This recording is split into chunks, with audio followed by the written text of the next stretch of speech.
Cada vez se escuchan más casos sobre el acoso. Algunos son de índole sexual, pero otros como el acoso físico o emocional. Probablemente estos son los más comunes, pero ¿conocemos los diferentes tipos de acoso que existen dentro de nuestra sociedad? ¿Podemos identificarlos? ¿Cómo ponerle un alto al acoso? Hoy en Saber Vivir trataremos el tema del acoso. Aprenderemos a cómo identificar los diferentes tipos de acosos con la ayuda y orientación de nuestros invitados. También nos enseñarán a ponerle un alto a este comportamiento y, por supuesto, sabremos cómo actuar legalmente si el daño es persistente.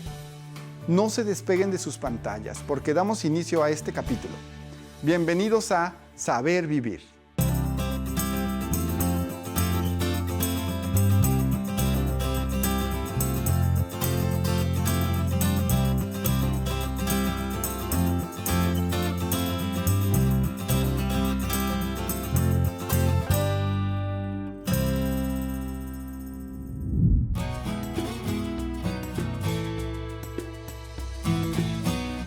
Amiguitos, en este momento vamos a hablar con unos niños acerca de cómo ellos enfrentan el bullying en la escuela, así que acompáñenme.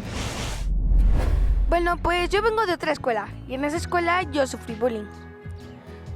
En primaria, desde primero hasta tercero. Pues me hacían mucho bullying, especialmente mis compañeras. Y yo todos los días le decía a mi mamá, yo llegaba a la casa y hacía mis tareas y en eso le contaba a mi mamá todo lo que me hacían.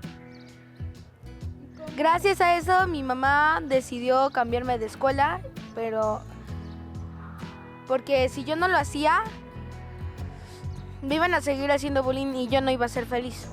Bueno, yo lo enfrento hablando con las autoridades. Bueno, con autoridades me refiero a los directores, mis padres. Y pues... ¿Tú has defendido a alguien?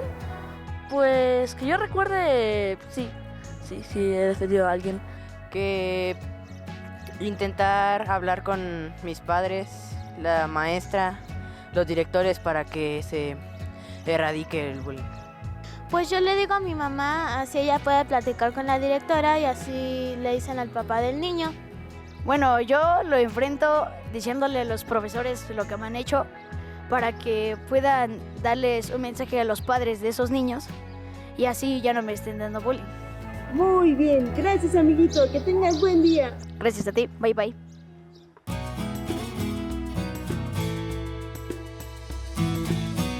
Es muy interesante ver las opiniones de los niños con respecto al acoso escolar, también conocido como bullying, pero no es el único tipo de acoso. Para poder hablar más acerca de los tipos de acosos, hemos invitado al psicólogo Samuel Urbano. Samuel, bienvenido. ¿Qué tal? Muchas gracias. Gusto saludarte. Gracias por la invitación. Samuel, hay muchísimos tipos de acoso, ¿verdad? ¿Cuáles son los tipos principales de acoso que existen? Mira, hay diferentes tipos de acoso. Primero, vamos a hablar acerca de cuáles son las características. Hay acoso descendente, que es de una persona que tiene jerarquía hacia sus subordinados. Okay. Hay un acoso horizontal, que es entre colegas, entre pares. Hay un acoso ascendente, que es desde una parte inferior, un subordinado hacia un superior, y el de interseccionalidad. En este caso, cada uno de ellos tiene características específicas y a partir de eso, entonces, está, por lo que tú decías, el bullying, que es el acoso escolar, que generalmente se da entre compañeros, exactamente. También está el acoso sexual, que puede ser de un superior, ya sea en el trabajo o igual en el ambiente escolar, o puede ser incluso desde casa. Hay muchas veces que se cree que por ser pareja no se vive esto, pero es una situación complicada porque para poder llevar a cabo una relación como tal, pues necesita haber consentimiento de ambas partes. Luego también está el acoso laboral, claro, que es una de las situaciones que se da en el ámbito de trabajo y puede ser igual por un superior o puede ser por pares. Tenemos el ciberacoso, el acoso psicológico y también el acoso físico. Entonces, en resumen, serían 6 tipos de acoso, los más comunes, pero claro, de ahí se derivan muchos otros más acosos. La mayoría de las veces el acoso inicia como una broma, ¿no? Como pues, están los compañeros o quizá del jefe hacia un subordinado. ¿Cuándo se puede decir que deja de ser una broma y se convierte en realidad en un acoso? O sea, ¿cómo podemos identificar que está sucediendo un acoso? Mira, una de las cosas más importantes en este caso es que cuando se habla de broma, es que todos están de acuerdo y todos tienen la misma intención de poder pasarla bien, relajarnos, platicar, etcétera. Pero cuando pasa de allá y entonces yo me siento intimidado, me siento burlado, ya no me parece gracioso, especialmente cuando yo soy el centro de esa burla, es entonces cuando puedo empezar a tipificarlo como acoso. Y es natural que las personas que estén alrededor también sientan lo mismo. Entonces, cuando yo empiezo a mostrar mi cara de intranquilidad, de incomodidad, cuando yo empiezo a sentir que lo que me estás diciendo o lo que está pasando no es de mi agrado, es un momento ideal para decir, ¿sabes qué? Hasta aquí llegué, pero en muchos de los casos es que no sé decir que no. Entonces va creciendo, ya sea porque es un superior y ni modos tengo que aguantarme, ya sea porque me siento... hay una característica que se llama indefensión aprendida. Okay. Que la indefensión aprendida es durante el tiempo de mi niñez y mi juventud no me pude defender, no aprendí a defenderme, no aprendí a argumentar. Y cuando llego entonces a una etapa adulta, ya sea en mi trabajo o en mi familia o con los amigos, sigo con esto y entonces no sé decir que no. Todo el tiempo es sí, soy condescendiente y eso me provoca que yo que yo entre en el perfil como víctima. Si alguien se está identificando quizá con lo que estás diciendo ahorita, ¿qué puede hacer para frenarlo? Debe decir que no, según lo que entendí, pero ¿qué más puede hacer? Mira, una de las primeras cosas es saber qué es el acoso. Muchas veces, por no tener el concepto claro... Es solo burlas. Exactamente, es solo juego. Es que en mis tiempos jugábamos y todos nos aguantábamos y entonces ahora tiene que ser igual. Esta es una situación complicada porque yo necesito aprender a saber cómo me siento. Si no me está agradando cómo me siento, necesito aprender a poner un alto. Y entonces la primera cuestión sería informarme. Número 2 sería detectar cuáles son aquellas cosas que sí me están causando malestar. Porque puede ser que podamos relajar y podemos entrar y disfrutar de ese momento, pero ya más adelante ya no me siento cómodo, entonces lo detengo. Okay. Me Como paro. poner una Exacto, frontera, ¿sabes una barrera? cosa? Mira, seguramente para ti es gracioso, pero para mí no lo es. Entonces te voy a pedir que ya no lo continuemos haciendo. Entonces, marqué mi límite, fui respetuoso, te lo dije tal cual, o en este caso, cuando no funciona así, por X o Y, pues hay otras instancias, ¿no? Ok. Tan- ¿A dónde puede acudir alguien? Claro, desde el punto de vista laboral, puede acudir a la Profedet o a la Junta de Conciliación y Arbitraje y mencionar que está pasando esto, evidenciarlo y entonces pues levantar una queja. Desde el Instituto Nacional de las Mujeres, también específicamente para las mujeres en el asunto del acoso sexual o el acoso físico. En el aspecto de acoso escolar, ya sea en la dirección de la escuela o en la supervisión o la región, para poder evidenciar lo que está pasando. En cuestión del ciberacoso, que es una cuestión bastante interesante, pues está la oficina de la Guardia Nacional, el 088, y en el acoso físico al 911, igualmente también a la línea de la vida, que es una línea especializada del gobierno para poder atender este tipo de situaciones. Samuel, pues muchas gracias por la información. Seguramente puede inclusive salvar vidas, entonces te lo agradezco mucho. Definitivamente, gracias a ti. Gracias a todos también que nos están acompañando. Vamos a seguir hablando del acoso y vamos a enfocarnos ahora en el ciberacoso. Ese es un tema muy prevalente, así que prestemos atención al siguiente segmento. La UNICEF define el ciberacoso como acosamiento o intimidación a través de medios digitales. Ya pueden ser plataformas de mensajería o redes sociales. Esto puede ser compartir desde imágenes, videos, contenidos sin autorización de la otra persona.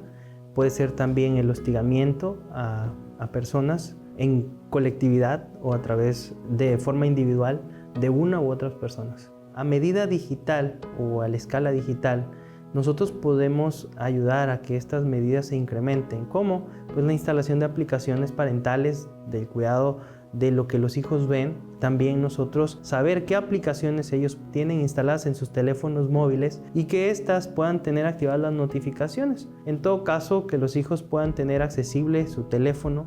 Una cosa es tener la privacidad de cada individuo, pero otra cosa es saber que nosotros como adultos somos responsables de la actividad de los chicos y todo lo que suceda con ellos.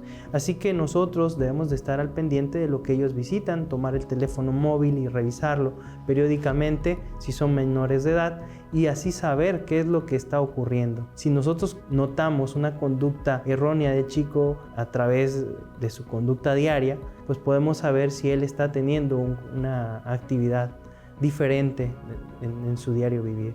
¿Cómo nos podemos dar cuenta si el chico, la chica están siendo víctimas del ciberacoso? Nosotros podríamos empezar a recopilar información de todos estos datos que están llegando, desde capturas de pantalla, grabaciones de audio. Esto puede servir de evidencia en un juicio, ¿sí? Hacer una denuncia ante el Ministerio Público, el CODE, que puede escalar aún más a darle seguimiento a ello en el caso de que una persona es víctima y obviamente ir con un profesional para que ayude al chico, en este caso, a sobrellevar este tipo de actividad en la cual él ha estado involucrado. Y en el caso de un victimario, pues de igual forma, o sea, él tiene que hacer conciencia o nosotros tenemos que hacerle ver el problema en el que se ha metido, ¿no? Porque seguramente las personas de la víctima van a querer justamente justicia o que se haga o que se implemente por lo menos un castigo ejemplar para esta persona. Hay diferentes tipos de abuso, no exclusivamente tiene que ser una burla, sino también compartir imágenes íntimas de estas personas, exponer mensajes, exponer tareas. Esto hace que las personas se sientan agredidas o que sientan que no sean aceptadas por un grupo, por su misma comunidad, por sus compañeros de clase. Hay un tipo de actividad criminal que se llama suplantación de identidad, que las personas mayores se hacen pasar por niños y esto puede llegar a ser muy grave porque puede hacerlos que ellos cometan acciones indebidas, pueden sacarlos de sus casas y imaginarse cualquier otra situación, ¿no? Entonces, antes de pasar por este tipo de cosas, mejor evitarlo. Hacer conciencia, estar con los chicos, pasar tiempo con ellos y platicar en casa sobre algunas de las situaciones que puedan estar pasando. Hacerse amigo de ellos yo creo que puede ser una buena solución para saber cómo ellos piensan y qué es lo que está pasando en su vida.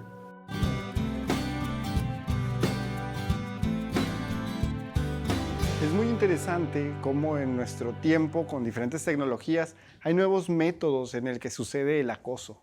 Uno de los acosos más comunes es el acoso que sucede hacia los niños, generalmente en la escuela. Para que podamos hablar más de esto, hemos invitado a la maestra Cindy Árvales. Cindy, bienvenida. Muchas gracias, Ricardo, por la invitación. Un gusto poder estar aquí con ustedes. Cindy, ¿cómo podemos saber, cómo podemos detectar si un niño está sufriendo acoso?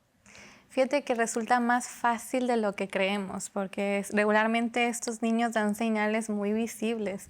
Son niños que regularmente están solitos, no tienen muchos amigos, comen solitos a la hora del receso, reciben pocas invitaciones de parte de los amigos, o cuando hay eventos son los que menos están solicitados y regularmente su expresión corporal también dice mucho, pues son niños que no expresan demasiado, que regularmente después de un incidente de acoso, pues están muy intimidados, su expresión corporal es encorvada, su mirada triste, regularmente expresan miedo.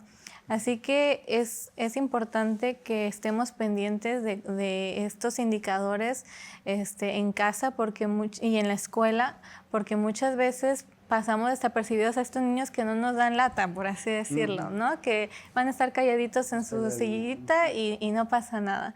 Pero si conocemos a nuestros niños, si tenemos la oportunidad de ir conociendo cómo son, a lo mejor no quiere decir que este niño que está calladito sea así, sino que la circunstancia ha hecho que no pueda expresar otra cosa, pero a lo mejor en casa sí es un niño muy hablantín, muy feliz, muy juguetón, y en la escuela no. Entonces, cambia su aspecto y su forma de ser. Cuando identificamos que un niño cambia su forma de ser, como estás diciendo, ¿qué deben hacer los padres? ¿Qué es lo primero que deben hacer los padres o los maestros? Es muy importante hacer sentirse seguro al niño, ¿no? Imagínate que después de que has sufrido un accidente o un atropello, te hace sentir culpable por algo que no fue tu culpa, ¿no? Y pasa muchas veces con la violencia, pues es que deberías de defenderte, o es que deberías de... Pégale también. Tú también pégale, o dile a la maestra, pero a veces ya lo intentó y no ha funcionado. Entonces, muchas veces escucharlos y hacerlos primero sentir seguros, simplemente saber cómo se siente, es el primer paso para poder saber cómo ayudarlos, porque la violencia tiene muchas esferas, ¿no? Y muchas etapas también. Ya cuando se detecta, muchas veces ya pasó cierto tiempo y pasaron ciertas acciones que hacen que el niño se sienta vulnerable y se vea vulnerable ante otras personas. ¿En qué momento deben de buscar ayuda psicológica? Porque me imagino que hay un nivel en donde se necesita. Pues yo creo que es importante saber que las personas todas necesitamos expresar y tener un significado a los eventos que nos están pasando, todos, ¿no? Ya sean agradables o desagradables. Y cómo interpretamos esa experiencia, pues muchas veces cuesta, ¿no? Sobre todo cuando somos niños y no tenemos todas las herramientas para expresar verbalmente lo que estamos diciendo. Y muchas veces llegamos al punto de cuando se expresa físicamente, decimos, ay, necesita ayuda. Y a veces es cuando ya decimos, vamos a mandarlo a un psicólogo, ¿no? Pero muchas veces desde la primera instancia, desde que se reconoce que algo está pasando, es bueno ir acompañando este proceso para ir interpretando e ir viendo cómo el niño está experimentando realmente esta vivencia. Puede ser desde el dolor, puede ser desde también el mismo coraje, el mismo miedo. Así que es importante ayudarle a ir él mismo identificando esta experiencia cómo lo ha hecho sentir. ¿Qué pueden hacer los padres en casa para evitar que sus hijos, ya sea que sean víctimas o que sean incluso los acosadores? ¿Qué le recomendarías a los padres que puedan hacer? Es una pregunta muy, muy importante, ¿no? Porque todos estamos preocupados por nuestros hijos y estoy seguro que todos queremos ayudar y todos tenemos las mejores intenciones y estamos aprendiendo acerca del acoso. Sin embargo, muchas veces en nuestro mismo modelaje no nos damos cuenta que estamos propiciando ciertas acciones que hacen que mi niño sea vulnerable o que pueda empezar a ejercer cierta violencia, ¿no? Hacia otros. Por ejemplo, el mostrar la desigualdad como algo malo o como algo desagradable hacia otras personas. Por ejemplo, mira, a esta persona se ve fea porque usa lentes, digamos, ¿no? O expresiones así que a veces hacen que ya desde nuestros niños vayamos haciéndonos una idea a lo mejor incorrecta del respeto hacia otras personas. Así que creo que lo mejor que podemos hacer es ser un ejemplo hacia los niños y que ellos mismos puedan reconocer a través de nuestro ejemplo cualquier tipo de violencia, ¿no? O cualquier tipo también de acoso. Gracias, Cindy. Yo creo que la información quedó muy clara. Muchas gracias, Ricardo, por la invitación. Continuamos aquí en Saber Vivir. A continuación vamos a ver un testimonio de una maestra que ha tenido experiencia de lidiar con acoso y vamos a ver cómo lo ha hecho. En una ocasión trabajábamos en equipo los niños. Entonces son 4 niños por mesa. Había uno de ellos que es humilde, niño, muy humilde, y los otros 3 no. Pero uno en especial, siempre como que le molestaba estarlo cerca. Y había que trabajar todos juntos y usar el material todos juntos. Pero a él no le gustaba prestar.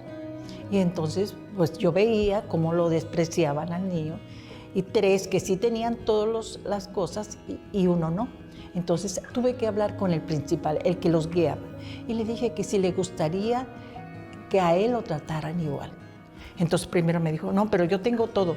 Pero imagínate que no tuvieras ¿Te gustaría lo que tú le haces a él? ¿Te gustaría que te lo hicieran a ti? Y entonces fue como reaccionó, porque le dije, imagínate que tú, vamos a actuar como si tú eres este niño. Se quedó sorprendido porque nunca se había imaginado que a él le pudiera pasar. Sabes que muchas veces nosotros como padres somos responsables de cómo actúa nuestro niño. Cuando le decimos, no prestes, no prestes a nadie. Claro que sí, debemos de ser compartidos los todos, porque nos imaginamos nosotros en esa situación, no nos gustaría que nos trataran mal.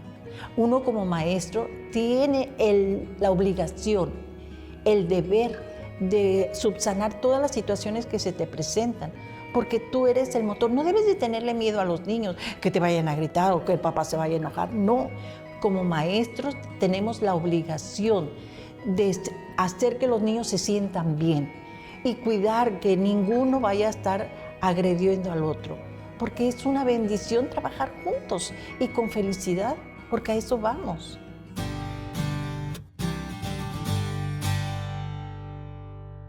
Qué importante fue escuchar desde la experiencia de un maestro y el desafío que ha tenido que enfrentar en un suceso tan común como lo es el acoso escolar.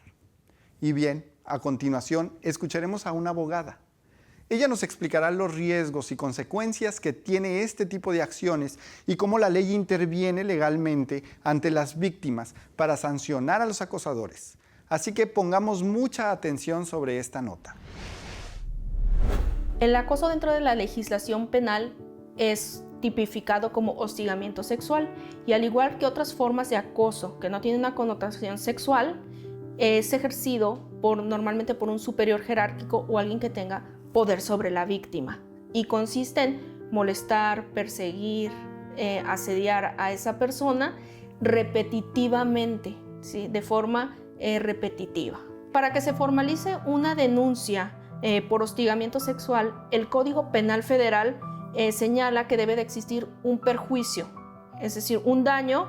La víctima tiene que ir y denunciar. En algunos otros estados se puede seguir la denuncia de oficio, es decir, que cualquier otra persona hace la denuncia o se hace una investigación. Por ejemplo, en el transporte público vemos que están acosando a una persona y alguien más puede hacer una denuncia en algunos estados. Si la ley dice que lo tiene que hacer la víctima y la víctima se bajó y no hizo la denuncia, pues ahí no procedería. Para la protección de la víctima por hostigamiento sexual, el Código Nacional de Procedimientos Penales otorga en su artículo 109, fracción 19, ciertas medidas de protección y cautelares, pero cabe destacar que estas medidas por lo general son por un máximo de 90 días y estas consisten en que el agresor no se acerque a la víctima por cierta distancia, que no frecuente los lugares que ella frecuenta, prohibir que se acerque a los familiares o realizar algún tipo de acción que pueda vulnerar la estabilidad de la víctima. La sanción que se impone por hostigamiento sexual es muy importante destacar que es importante atender cada caso, porque pueden existir ciertas agravantes, ¿sí? Por ejemplo, cuando se trata de un acoso entre profesor-estudiante, ¿sí? Ahí tenemos un agravante donde el docente tiene que recibir, aparte de la sanción o de la legislación penal, pues algún otro tipo de sanción. Hay estados de la República que toman también como agravante en el transporte público, en una escuela también eso sería una agravante, o cuando, por ejemplo, la víctima es menor de edad, ahí tenemos todavía una agravante más. Tampoco les puedes poner una sanción muy fuerte a un niño porque pues, podría ser contraproducente. Entonces, yo creo que ahí es trabajo, pues sí, de los psicólogos, de los, de los neurólogos, yo pienso también, psiquiatras, ver qué perfil tienen esos niños que ejercen ese bullying. Porque normalmente cuando un niño ejerce bullying sobre sus compañeros es porque atrás trae un maltrato infantil horrible. Sí, normalmente esa es la causa. Sí, no porque nada más se le ocurrió. O sea, normalmente es... Muchos dicen, es que es por los videojuegos, pero no. O sea, generalmente es porque hay un maltrato infantil, abandono, cargas, o sea, o que a él mismo le hacen eso dentro de su casa, ¿verdad? La víctima no podría ir a poner la denuncia, porque tú no puedes, siendo menor de edad o tener menos de 18 años, ir a poner la denuncia, sino que será a tus representantes legales, que son tus padres, o un tutor que para ese efecto, ¿verdad?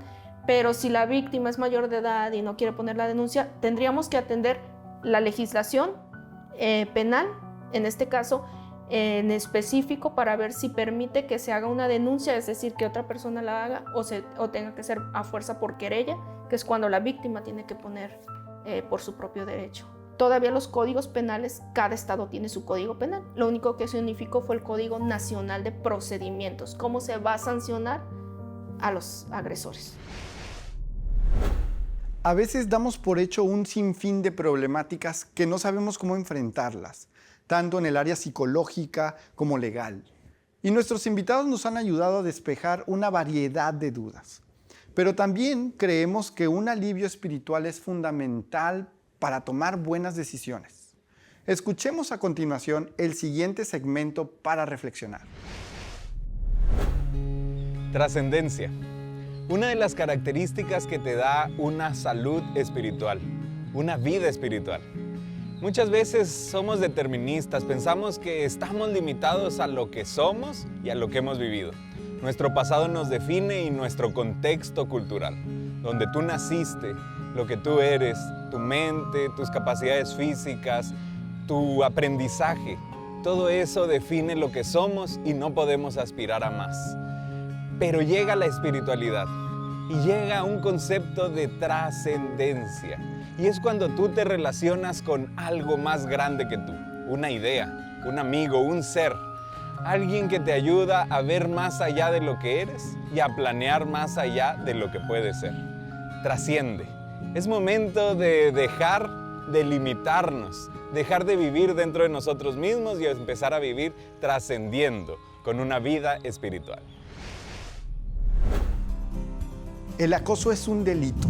Acechar a una persona con fines lascivos y perjudiciales no trae consigo beneficios y por consiguiente se debe castigar tal situación. Pero es muy importante que las víctimas y los familiares de las víctimas estén bien informados sobre cómo actuar. Pues recordemos que desde la información es donde comenzamos a poner un alto a este tipo de delitos. Busquemos ayuda. Seamos puentes pacíficos que la sociedad tanto necesita. Defendamos el respeto a los derechos humanos y siempre brindemos el apoyo a quienes han sido víctimas de cualquier acoso. Esperamos que este programa haya sido de gran ayuda para ustedes y sus familias. Recordemos que lo más importante para su bienestar es saber vivir.